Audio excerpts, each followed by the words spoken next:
Good morning students. आज हम ये पार्ट थर्ड के द्वितीय प्रश्न पत्र अंतर्राष्ट्रीय संबंध में शीत युद्ध की शिथिलता यानी देतांत, जिसे शीत युद्ध की शिथिलता को देतांत भी कहा जाता है, उसके बारे में अध्ययन करेंगे। देतांत यह एक फ्रेंच शब्द है जिसका अर्थ है तनाव में कमी या शिथिलता। ऑक्सफोर्ड शब्दकोश के अनुसार दो राज्यों में तनावपूर्ण संबंधों की समाप्ति देतांत कहलाती है। आधुनिक समय में इस शब्द का प्रयोग दो महाशक्तियों के तनाव शैथिल्य से लिया जाता है। देतांत ऐसी प्रक्रिया है या देतांत ऐसी प्रवृत्ति है जिसमें एक समय में दो परस्पर विरोधी विचारधाराएं या दो परस्पर विरोधी प्रवृत्तियों में सहयोग भी पाया जाता है और प्रतिद्वंद्विता भी पाई जाती है। यानी अमेरिका और रूस में तनाव भी है और उस तनाव में कमी करने का जो प्रयास भी है उसे हम देतांत कहते हैं। अंतर्राष्ट्रीय परिस्थितियों में नवीन वास्तविकता के समझौता ही देतांत कहलाता है। देतांत ने महाशक्तियों के तनावपूर्ण संबंधों में शिथिलता को लाने का प्रयास किया है। उनमें प्रतिरोध के स्थान पर समझौतावादी जो नीति है उस नीति को लाने का प्रयास किया है। पारस्परिक शत्रुता के स्थान पर सहयोग को प्रमुख रूप से मान्यता दी है। बीके श्रीवास्तव का कहना है, अमेरिका और रूस ने अब शीत युद्ध के संघर्षपूर्ण संबंधों का अवसान करने का निश्चय किया है, जिसे हम देतांत के नाम से जानते हैं। देतांत का यह मतलब नहीं है कि दोनों देशों के बीच वैचारिक मतभेद खत्म हो गया है या उनमें सामाजिक, आर्थिक और राजनीतिक क्षेत्र में कोई प्रतियोगिता नहीं रही है। वो सब कुछ है, लेकिन फिर भी जो बातें संघर्ष को जन्म देती थी उसमें कमी आई है। जैसे एक अमेरिकन राष्ट्रपति निक्सन का कहना है कि अनेक गहरी बातें हमें विभाजित करती रही हैं, करती रहेंगी। हम विरोधी हैं, विरोधी ही रहेंगे। हम राजनीतिक और सैनिक प्रतिद्वंदी हैं।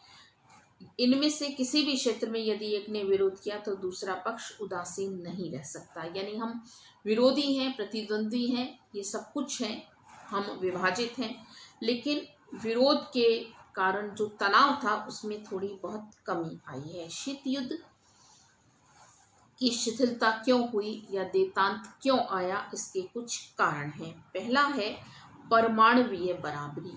जब द्वितीय महायुद्ध खत्म हुआ था उस समय यह परमाणुवीय शक्ति केवल अमेरिका के पास थी, लेकिन अब दोनों बराबर स्थिति में आ गए हैं। दोनों में शस्त्र परिसीमन दिखाई देने लगा है। परमाणुवीय बराबरी के कारण दोनों को यह लगने लगा कि अगर तनाव को बढ़ाया तो हम दोनों ही इस दुनिया में नहीं रहेंगे, और इसीलिए उन्होंने शस्त्र परिसीमन को मान्यता दी। नेक्स्ट है भय का संतुलन। आधुनिक युग में परमाणु शस्त्रों ने युद्ध को बहुत अधिक विध्वंसक बना दिया है, और इस कारण भी जो भय का संतुलन है, जो डर है, उसने भी प्रमुख रूप से देतांत को मान्यता दी है। प्राथमिकताओं में परिवर्तन।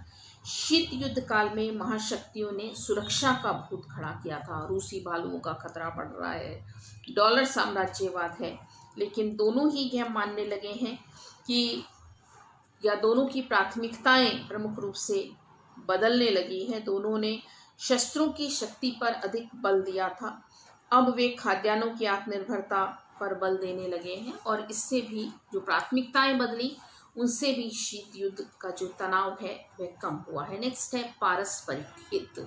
दोनों ही महाशक्तियों को देतांत में अपने राष्ट्रीय हित नजर आने लगे हैं, क्योंकि अमेरिका भी पश्चिमी यूरोप के विकास से भयभीत है, उधर जापान के विकास से भयभीत है। अरब राष्ट्र अपनी तेल राजनीति के कारण अंतर्राष्ट्रीय जगत में तनाव ला रहे हैं। अमेरिका यह मानता है कि उसके कच्चे माल की आवश्यकता रूस की सहायता से ही पूरी हो सकती है। तो ये जो हित हैं पारस्परिक, उन पारस्परिक हितों ने भी दोनों को एक दूसरे को करीब लाने का प्रयास किया है। नेक्स्ट है मित्रों से निराशा। दोनों को ही अपने मित्रों से निराशा हुई। फ्रांस अमेरिका से दूर गया तो अमेरिका को लगा कि अब फ्रांस उसका साथ नहीं दे रहा है। इधर रूस और चीन में जो मित्रता थी उसमें भी कमी आई, चीन रूस की अवज्ञा करने लगा।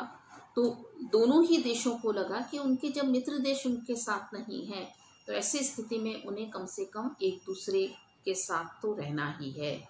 नेक्स्ट है बहुध्रुवीकरण। द्वितीय महायुद्ध के बाद द्विध्रुवीकरण की स्थिति थी, यानी शक्ति के केवल दो ध्रुव थे, अमेरिका और रूस। कालांतर में शक्ति के और भी ध्रुव बने, नई दिल्ली, पीकिंग, इधर पश्चिमी एशिया, जापान, ये भी शक्तिशाली राज्य बनने लगे। केवल मॉस्को और वाशिंगटन या रूस और अमेरिका ही नहीं, भारत, चीन, पश्चिमी एशिया, जापान, इनकी भी शक्ति बढ़ने लगी। तो जो बहुध्रुवीकरण विश्व हुआ तो भी अमेरिका और रूस को लगने लगा कि अब तनाव को बढ़ाने से कोई फायदा नहीं है। नेक्स्ट है सैन्य शक्ति की विफलता। दोनों ने ही यह महसूस किया कि सैन्य बल के आधार पर किसी को दबाया नहीं जा सकता, यानी कि हम सैन्य बल के आधार पर बहुत लंबे किसी को नहीं दबा सकते। तो ऐसी स्थिति में भी उन्होंने अपने तनाव को कम करने में ही भलाई समझी। नेक्स्ट है पूर्व और पश्चिमी यूरोप में सहयोग की प्रवृत्ति।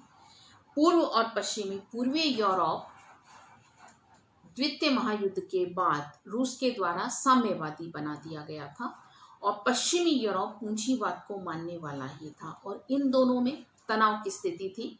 लेकिन फ्रांस के राष्ट्राध्यक्ष डिगॉल के द्वारा पूर्वी और पश्चिमी यूरोप में सहयोगात्मक रुख अपनाने की जो पहल की गई, उस पहल का ये फायदा हुआ कि पूर्वी और पश्चिमी यूरोप एक दूसरे के करीब आए और उससे भी अंतर्राष्ट्रीय जगत में शांति की स्थापना हुई। नेक्स्ट है चीन रूस संघर्ष। चीन और रूस के मध्य जो तनाव था, उस तनाव ने भी शीत युद्ध को उस शिथिल बनाया, क्योंकि उस तनाव के कारण अमेरिका और रूस एक दूसरे के करीब आए। नेक्स्ट है शांतिपूर्ण सह अस्तित्व के सिद्धांत को स्वीकृति। अमेरिका और रूस शांतिपूर्ण सह अस्तित्व को मानने लगे, यानी उनका मानना था कि अंतर्राष्ट्रीय जगत को अब युद्ध की शांति की जरूरत नहीं है, युद्ध के बाद शांति स्थापित हो यह आवश्यक नहीं है, युद्ध से पहले ही शांतिपूर्ण सह अस्तित्व की नीति को दोनों ने मान्यता दी और इससे भी तनाव में कमी आई। नेक्स्ट है गुटनिरपेक्ष राज्यों की भूमिका।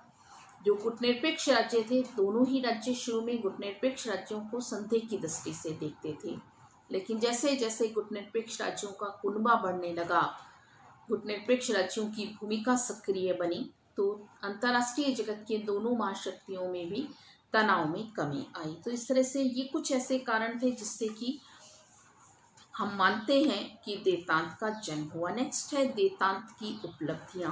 पहला है महायुद्ध के खतरे से विश्व को मुक्ति। देतांत के कारण अंतर्राष्ट्रीय जगत तनाव में होने से बचा और महायुद्ध के खतरे से विश्व को मुक्ति मिली, यानी जो हम निलंबित मृत्युदंड के वातावरण में रह रहे थे या अंतर्राष्ट्रीय तनाव के वातावरण में रह रहे थे, उसमें कमी आई।